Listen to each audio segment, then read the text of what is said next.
My wife sent me a text at 6:47 on a Thursday evening. Still in the workshop session. These consultants never know when to stop. Don't hold dinner. I read it twice.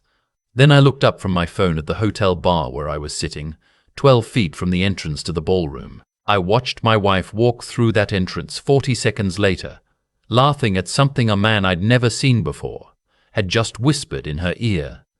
I didn't move. I didn't call out to her. I ordered another bourbon, took out my phone, and switched to camera mode. She never looked toward the bar. I took 4 photos. Then I typed back, "No problem. Take your time. I've been married to my wife for 31 years. Her name is Beverly. We have a daughter named Rachel who lives in Portland and calls us every Sunday. We have a house in Naperville, Illinois that we paid off 8 years ago. I coached Little League for 11 seasons. I taught Sunday school for 7. I'm not a dramatic man. I'm not a man who makes scenes in hotel bars. But I am a man who notices things. And what I noticed that night was that my wife of 31 years was wearing the perfume she saves for anniversaries. And the man walking beside her had his hand resting at the small of her back, like it had been there 100 times before. I should explain how I came to be at the Whitmore Hotel that evening when Beverly thought I was home in Naperville watching the Cubs game. 3 weeks earlier, I'd found a hotel keycard in the pocket of her gray blazer while I was bringing laundry upstairs. The Whitmore, downtown Chicago, check-in date. A Tuesday she'd told me she was visiting her college friend in Evanston.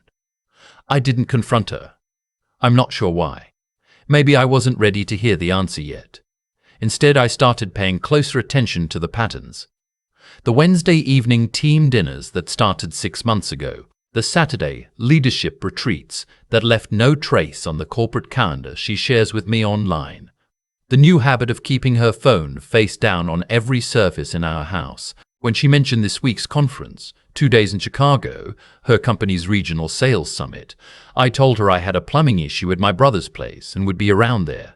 She kissed me on the cheek and said to tell him hello. I checked into the Whitmore that same afternoon. Different floor, cash, name of a business account I've kept for 30 years. Old habits from being a small business owner. You never close every account. And then I sat at the hotel bar and waited to see if my instincts were wrong. They weren't. She looked happy in a way I hadn't seen in years. That was the part that stayed with me while I sat there finishing my drink. Not the anger that came later. First came the strange grief of watching someone you love look genuinely, completely happy with someone who isn't you. I got up, left cash on the bar, and drove home to Naperville. Our house was quiet. I made a sandwich I didn't eat. I sat at the kitchen table until almost midnight, looking at the 4 photos on my phone, thinking about 31 years of mortgage payments and school plays and arguments about whether to get a second dog and everything else that makes up a life. Then I opened my laptop and started pulling bank statements. I wasn't looking for anything specific. I just knew that if Beverly had been lying about where she was on Tuesday nights and Saturday mornings, she might have been lying about other things too. When you discover one false wall in a house, you start checking the others. It took me about 40 minutes to find the first thing I didn't recognize. Recurring transfers, $600 a month, going out to something called Harrington Group, LLC. Had been going for 14 months. I'd never heard of Harrington Group, LLC. Beverly handles our household finances. She always has. She's more organized than I am. And I trusted her completely. I still paid attention to the big picture, retirement accounts, mortgage, quarterly taxes on my consulting work. But the day-to-day, the checking account, that was Beverly's domain, 14 months, $600 a month. That's $8,400. I kept going. There were also charges I didn't recognize on the joint visa. Hotel stays in Indianapolis and Milwaukee, billed to corporate names I'd have to look up. A charge at a jeweler on Michigan Avenue for $460. Another at a men's clothing store in River North for over $300. My wife had been buying a man clothes and jewelry on our joint credit card. I sat back in my chair and looked out the kitchen window at our backyard. Beverly had planted a rose garden along the back fence the summer Rachel left for college. She'd said it gave her something to tend. I wondered if she still tended it, or if she'd moved on to other gardens. In the morning, I called my accountant. Owen has handled my business taxes for 22 years. I asked him to quietly run a search on Harrington Group LLC. While he did that, I drove to our branch of First Midwest Bank and spoke with a manager named Hayes, who I've known since he was a teller. I didn't tell Hayes everything. I told him I was doing a review of our joint accounts for estate planning purposes and wanted a complete picture of all transactions over the past 18 months. What Hayes handed me across the desk 40 minutes later was not what I expected. The 8,400 to Harrington Group was the small number. Over 18 months, there had been 43 transfers I couldn't account for. Amounts between $200 and $2,200 each, going to 4 different entities: Harrington Group LLC, Lakeside Investment Partners, Summit Ridge Consulting, and something called BDV Holdings. All 4 used the same ACH routing number. All 4 had Beverly's contact email on the originating transfer requests. Total $61,300. I drove home and sat in the driveway for a while before I went inside. Owen called back that afternoon. Harrington Group LLC was registered in Delaware, filed 18 months ago.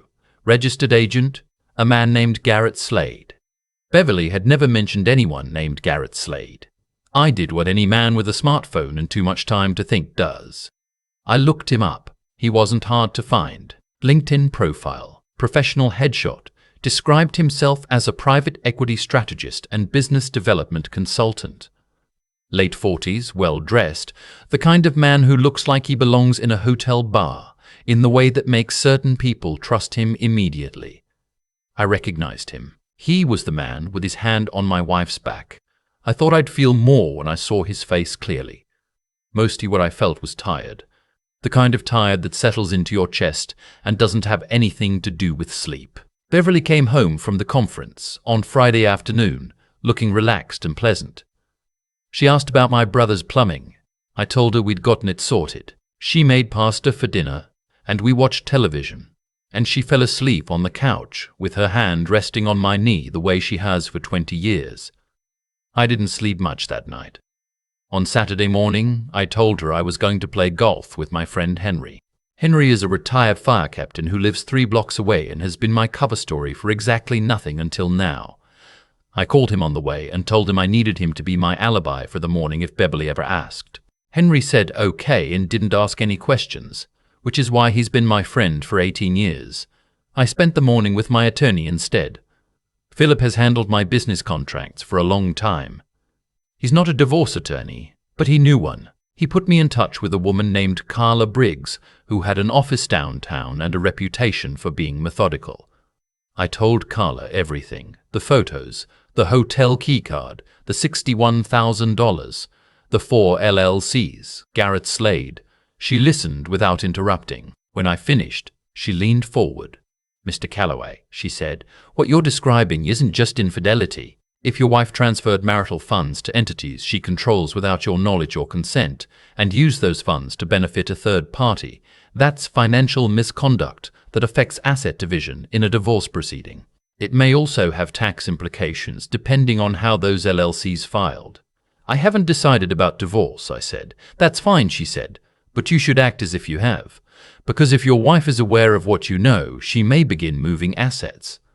I hired Carla that afternoon. On Monday, I went back to normal, went to my office, answered emails, came home. Beverly made chicken and asked about the week ahead. I told her it looked manageable. She said she had a client dinner on Wednesday. I said that was fine. Wednesday evening, while my wife was at dinner with Garrett Slade, I went through her home office. Beverly had converted our guest room into an office 3 years ago. She called it her project room. I'd respected that space because she'd asked me to. I understood, I thought, the need for a room of one's own. What I found in the bottom file drawer behind a hanging folder labeled Rachel's School Records was a manila envelope. Inside were 2 prepaid debit cards, a lease agreement for a furnished apartment in Lincoln Park, signed by Beverly Ann Calloway and Garrett James Slade, a brochure for a financial advisory firm neither of us had ever used, and a letter addressed to Beverly in handwriting I didn't know. I read the letter. It was from Garrett. 3 pages, handwritten. He wrote about their shared vision and what we're building together. He wrote about how she deserved more than a life lived on someone else's schedule. He wrote that once the business capitalization was complete, they'd have everything they needed to start fresh. He used the word together 11 times. I counted. He did not write about the other women. But Carla had found them. While I was learning to be a patient man, she had been running background on Garrett Slade. He had a pattern. Indianapolis, 2 years ago. A woman named It Doesn't Matter. She'd lost $40,000. Milwaukee, 18 months ago. Another woman, $37,000. Both cases had settled quietly. Both women had been too embarrassed to pursue criminal charges. Garrett had a gift for identifying women who felt overlooked in their marriages, women with joint accounts and trusting husbands, and enough loneliness to make a man like Garrett seem like an answer to a question they hadn't admitted asking.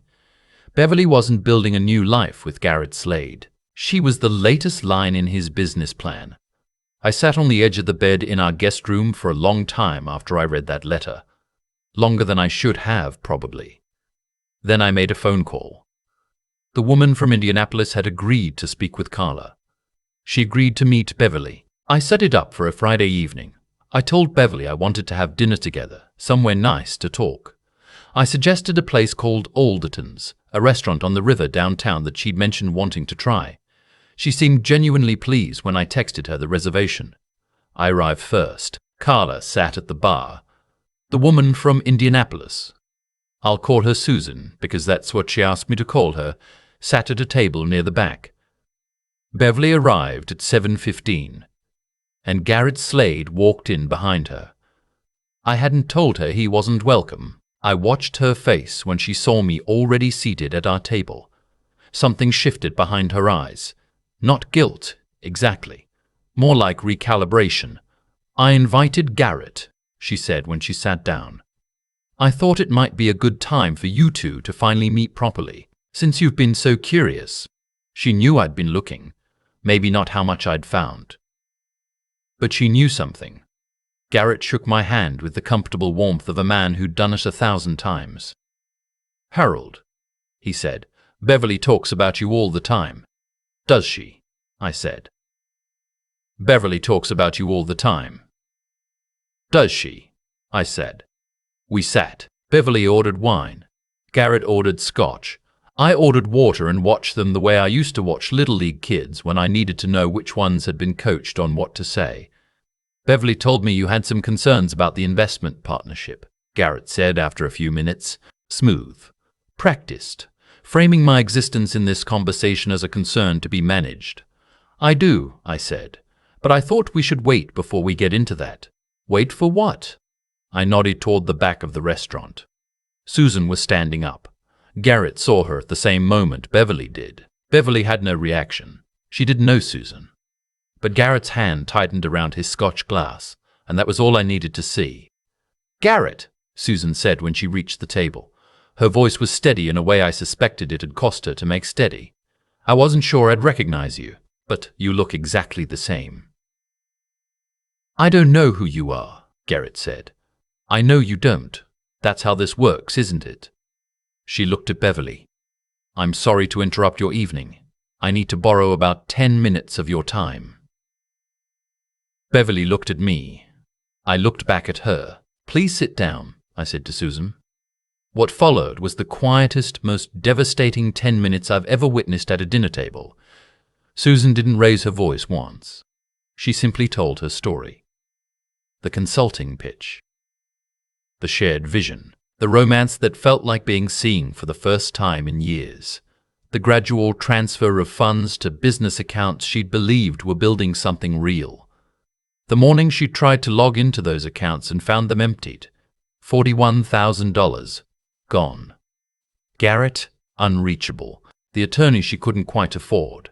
The settlement she'd taken because the alternative was a public humiliation she didn't have the strength for at the time. Garrett tried twice to interject. Carla appeared at the edge of the table both times and told him, quietly, that it would be better for him to wait.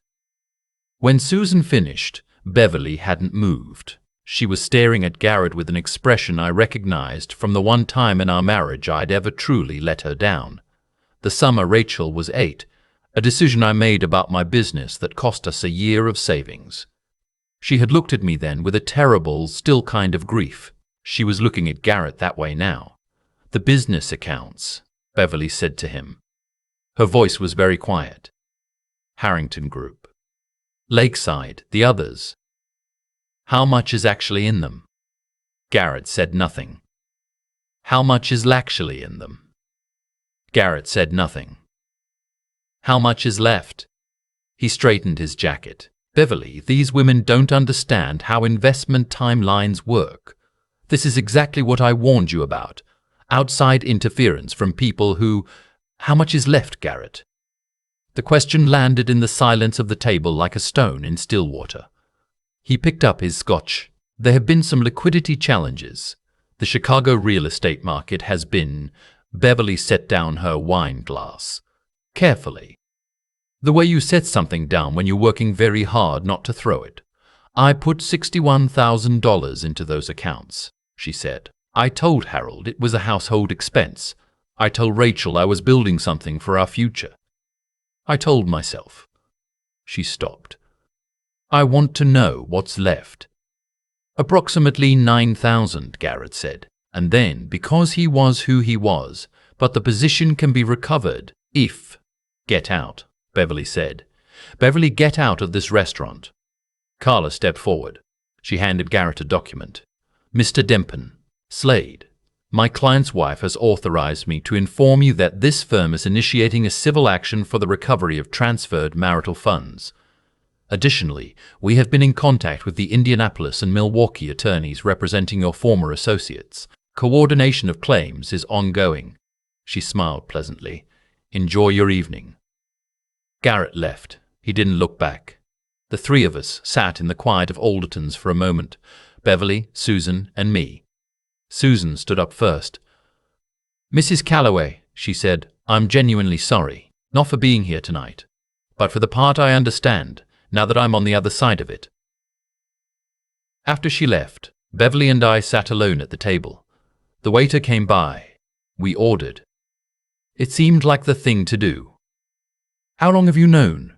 she finally said. "The hotel keycard was 3 weeks ago," I said. "The bank statements were the week after. The photos at the Whitmore." "Yes." She closed her eyes briefly. "I thought I was building something real, Harold." "I know. I thought he saw something in me that—" She stopped. "That doesn't matter now, does it?" "It matters," I said. "Just not the way you thought. We ate dinner. We talked. Quietly. Without any pretense at all. For the first time in what I realized had probably been years. Beverly told me she'd felt invisible for a long time. I told her I hadn't known that. She said she hadn't told me. I said that was true, and I was sorry. And I also wasn't willing to let $61,000 and 31 years dissolve into an apology and a fresh start. She said she understood that. We drove home separately. The next several months were the most legally complex of my life. Carla was thorough. The civil action against Garrett proceeded slowly, the way these things do, but it proceeded. His pattern was well documented enough that the FBI's Financial Crimes Unit eventually opened an inquiry, not because of us alone, but because 3 women in 3 states coordinating claims creates a different kind of weight than one woman embarrassed into silence. Beverly and I separated formally in October. She moved into a rental in the western suburbs, closer to Rachel, who had come home for 2 weeks when everything unfolded and sat at my kitchen table, asking me questions I answered as honestly as I could. "Are you angry at her?" Rachel asked me one evening. "Sometimes," I said, "less than I expected." "Are you going to be okay?" I looked at my daughter across the kitchen table where she'd done homework for 12 years, and I told her the truth. "Yeah," I said, "I think I actually am." The divorce was finalized the following spring. Beverly received her portion of the marital assets, reduced by the $61,000, which Carla successfully argued as unilateral dissipation of marital funds. It wasn't a perfect outcome, but it was a fair one. Beverly didn't contest it. I think she understood that not contesting it was the one thing she could still do right. Garrett Slade was indicted 14 months after that dinner at Alderton's. Wire fraud, interstate fraud, 4 counts involving 4 different women in 3 states. I got a call from Carla on a Tuesday morning with the news. I was sitting on my back porch with a cup of coffee, looking at Beverly's rose garden along the back fence, which I had learned that spring to tend myself. "He's been arrested," Carla said. "I thought you'd want to know." "Thank you," I said. I did. I have a life now that I'm still learning the dimensions of. I retired fully last year, which I hadn't planned to do for another 3 years, but the plan changed, and that turned out to be all right. I volunteer at a veterans transitional housing organization 2 mornings a week, which I got into through Henry, who also volunteers there. It turns out Henry has more going on than I gave him credit for all those years. I was busy being the other half of a life I assumed was solid. I started playing guitar again. I'd quit in my 30s because there wasn't time. Turns out there's time. I'm not in a hurry about anything else. Rachel calls on Sundays. We talk longer than we used to. She told me last spring that she thinks I seem like myself again, and that she hadn't realized until recently that I hadn't been for a while. I think she's right. I think the man Beverly fell away from had also, somewhere along the way, fallen away from himself. I'm not saying that explains what she did. It doesn't. But I'm old enough now to know that most things have more than one cause, and assigning all the weight to one person doesn't leave room for the parts of the story that might actually be useful. Beverly and I have spoken a handful of times since the divorce. Civil, careful conversations about taxes and Rachel, and nothing more than that. She seems quieter than she used to be. I don't know if that's loss or relief or just time. I know better now than to assume I can read her. Last fall, Henry introduced me to a woman named Joan at a fundraiser for the Veterans Organization. She's 62, teaches high school English, has 2 adult sons and an opinion about everything. We had coffee the next day and argued about whether the Cubs would ever stop breaking people's hearts. And she said the key to the Cubs was learning to love a thing that wasn't going to love you back the same way. And I thought about that for a long time afterward. We've had dinner 4 times since then. No hurry, no grand plans. Just 2 people choosing to spend time together on a Tuesday evening because they've each figured out the long way around that choosing someone is different from needing them. It's enough, more than enough. For the first time in a long time, I know exactly what I have. I've thought a lot about what I would have done differently, and the honest answer is, not much. Not because I handled everything perfectly. I didn't. But because most of what happened was already in motion long before that Thursday evening at the Whitmore. The choices that mattered had already been made, by Beverly, by Garrett, and, I'll admit, by me too in smaller ways I didn't recognize until much later. Here's what I've come to believe, and I'm not talking about anything mystical or cosmic. I'm talking about something simpler and harder, the way things actually work between people over time. Deception is exhausting. It requires constant maintenance, and the bigger the structure of lies a person builds, the more weight they have to carry every single day, until something, somewhere, cracks. Garrett had been running his operation across 3 states for years, and every woman he targeted helped add another brick to the wall that eventually fell on him. Beverly had been hiding her double life for over a year, and the strain of it had already changed her, made her quieter at dinner, more guarded in ordinary conversations, quicker to look at her phone. I'd noticed without knowing what I was noticing. Most people do, eventually. What I keep coming back to isn't the betrayal itself. It's the moment at Alderton's when Susan sat down at that table and Beverly heard her own story told back to her from the outside. That's when I watched something change in my wife's face that no confrontation between just the 2 of us could have produced. Because what Beverly had been protecting, underneath all of it, was the belief that what she had with Garrett was real, that she had been chosen, seen, valued in a way that meant something.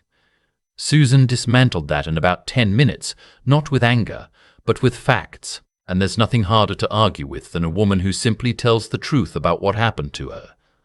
I don't think Beverly is a bad person. I think she was a lonely person who made a series of decisions that each seemed small in the moment and enormous in some. That's how most serious damage gets done, in my experience. Not in one dramatic choice, but in 100 quiet ones, each one a little easier than the last, because the previous one already moved the line. What got me through the months after was not toughness, exactly. It was something more like clarity. Once I knew the truth, all of it, I didn't have to carry the vague, shapeless anxiety that had been sitting in my chest for a year without a name. That clarity was worth something. It meant I could make decisions based on what was actually true, instead of what I'd been hoping was true. Rachel asked me once if I was angry at her mother. I told her sometimes. What I didn't say, because she didn't need to carry it, was that I was also angry at myself for being so comfortable in my own routines that I'd stopped paying attention to the person sitting across the dinner table every night. I'm not saying that explains what Beverly did. It doesn't. But I've lived long enough to know that honesty about your own part in something is the only way to actually learn from it, and not just survive it. The guitar is coming along. Joan still argues with me about the Cubs. Rachel calls on Sundays. Some weeks, that's everything.